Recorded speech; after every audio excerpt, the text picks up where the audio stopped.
ಕರ್ನಾಟಕ ಸರ್ಕಾರ ಇವತ್ತು ಏನ್ ಮಾಡಕ್ ಹೊಡ್ತಾ ಇದೆ, ಏನು ಕರ್ನಾಟಕಕ್ಕೆ ಪಾಕಿಸ್ತಾನ ಮಾಡ್ಬೇಕಂತ ಮಾಡ್ತಾ ಇದೆಯೋ ಅಥವಾ ಅಫ್ಘಾನಿಸ್ತಾನ ಮಾಡ್ಬೇಕಂತ ಮಾಡ್ತಾ ಇದೆಯೋ ಅರ್ಥ ಆಗ್ತಾ ಇಲ್ಲ.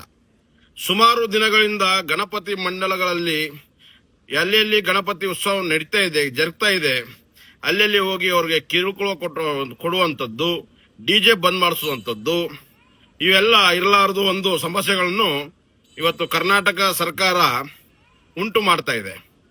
ನಾನು ಕರ್ನಾಟಕ ಸರ್ಕಾರಕ್ಕೆ ಹೇಳಕ್ ಇಷ್ಟಪಡ್ತೀನಿ, ತಮಗೆ ಬಹುಶಃ ಸುಪ್ರೀಂ ಕೋರ್ಟ್ ಆರ್ಡರ್ ಆದೇಶ ಗೊತ್ತಾದೋ ಇಲ್ವೋ, ಬೇಕಾದ್ರೆ ಒಂದು ಕಾಪಿ ಕಳಿಸಿ ಕೊಡ್ತೀನಿ. ಏನು ಒಂದ್ ದಿವಸಕ್ಕೆ ಬೆಳಗ್ಗೆಲಿಂದ 5 ಗಂಟೆಲಿಂದ ಹಿಡಿದು ಸಾಯಂಕಾಲ 10 ಗಂಟೆವರೆಗೆ ಏನು ಮಸ್ಜಿದ್ಗಳಲ್ಲಿ ಮೈಕ್ ಹಚ್ತಾ ಇದ್ದಾರೆ, ಅದರ ಸೌಂಡ್ ಎಷ್ಟು ಮಟ್ಟಿಗೆ ಇರಬೇಕು ಅದ್ರ ಬಗ್ಗೆನೂ ತಾವು ಯೋಚಿಸಬೇಕು. ತಾವು ಏಕಪಕ್ಷವನ್ನು ಮಾಡೋದು ಇದು ಸರಿಯಲ್ಲ.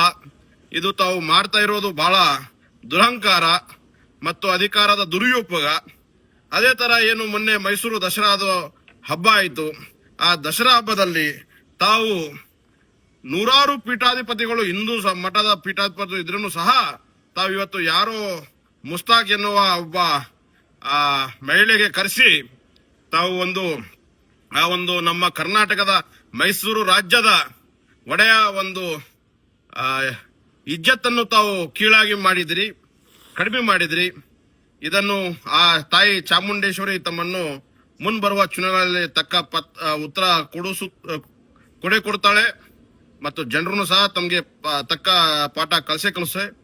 ನಾನು ಸಮಸ್ತ ಹಿಂದೂ ಬಾಂಧವರಿಗೆ ಹೇಳೋದು ಒಂದೇ, ಮುಂಬರುವ ಚುನಾವಣೆಗಳಲ್ಲಿ ಇಂಥ ಒಂದು ಏನು ಲೆಫ್ಟಿಸಂ ಮಾಡ್ತಾ ಇದ್ದಾರೆ, ಈ ಒಂದು ಕಾಂಗ್ರೆಸ್ ಸರ್ಕಾರದವರು ಏನು ಹಿಂದೂ ಧರ್ಮಕ್ಕೆ ಕೀಳಾಗಿ ಮಾಡ್ತಾ ಇದ್ದಾರೆ, ಇಂಥವರನ್ನು ನಾವು ಗಮನ ಇಟ್ಕೊಂಡು ಮುಂಬರುವ ಚುನಾವಣೆಯಲ್ಲಿ ತಕ್ಕ ಪಾಠ ಕಲಿಸ್ಬೇಕಂತ ಹೇಳಿ ಕೇಳ್ಕೊತಾ ಇದ್ದೀನಿ.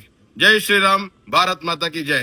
ಕ್ಷಣ ಕ್ಷಣದ ಸುದ್ದಿಗಳಿಗಾಗಿ ಫ್ರೀಡಂ ಟಿವಿ ಸಬ್ಸ್ಕ್ರೈಬ್ ಮಾಡಿ, ಲೈಕ್ ಮಾಡಿ ಹಾಗೂ ಫಾಲೋ ಮಾಡಿ. ಹೊಸ ಸುದ್ದಿಗಳ ನೋಟಿಫಿಕೇಶನ್ಗಾಗಿ ಬೆಲ್ ಐಕಾನ್ ಮೇಲೆ ಕ್ಲಿಕ್ ಮಾಡಿ.